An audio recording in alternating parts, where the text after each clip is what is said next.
బ్రహ్మాండంగా పార్లమెంట్ ఎన్నికల ప్రచారంలో భాగంగా బ్రహ్మాండంగా ఎక్కడికి వెళ్ళినా మోడీ ప్రధాని కావాలి, ఆరూరి రమేష్ గెలవాలి, కమలం పువ్వు గెలవాలని చెప్పడం జరుగుతుంది. మరి ఈరోజు ఇప్పగూడెం గ్రామంలో మరి అనేక మంది మహిళలు, యువకులు స్వచ్ఛందంగా మరి ఆశీర్వదిస్తాం అని వచ్చి స్వాగతం పలికారు. ఖచ్చితంగా 13వ తారీఖు నాడు జరిగే ఎన్నికల్లో బ్రహ్మాండమైన ఫలితాలు మరి మోడీ గారు. ఆరూరి రమేష్ సార్, గత ఎపిసోడ్లో చూస్తే కడియం శ్రీ గారి ఎపిసోడ్ ఎలా చూడవచ్చు సార్ మనం? కడియం శ్రీ అని ఈరోజు ప్రజలు విశ్వసించే పరిస్థితి.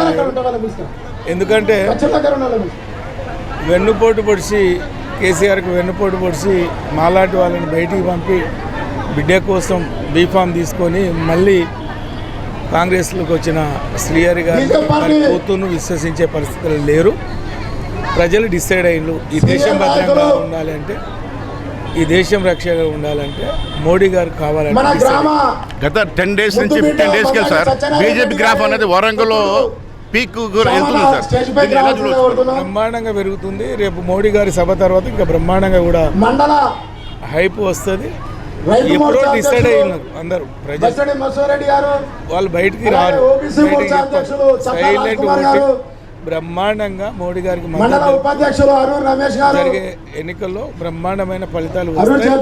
ప్రజలు డిసైడ్ అయి ఉన్నారు. సార్, మీరు ఎంపీగా గెలిచిన తర్వాత వరంగల్ పబ్లిక్ మీరు ఇచ్చే ఒక 100% ఎంపీగా గెలుడు ఖాయం. కేంద్రంలో మోడీ గారు ప్రధానిగా ఉండడం ఖాయం. మోడీ గారి సహకారంతో ఈ వరంగల్ పార్లమెంట్ పరిధిలో అన్ని రంగాల్లో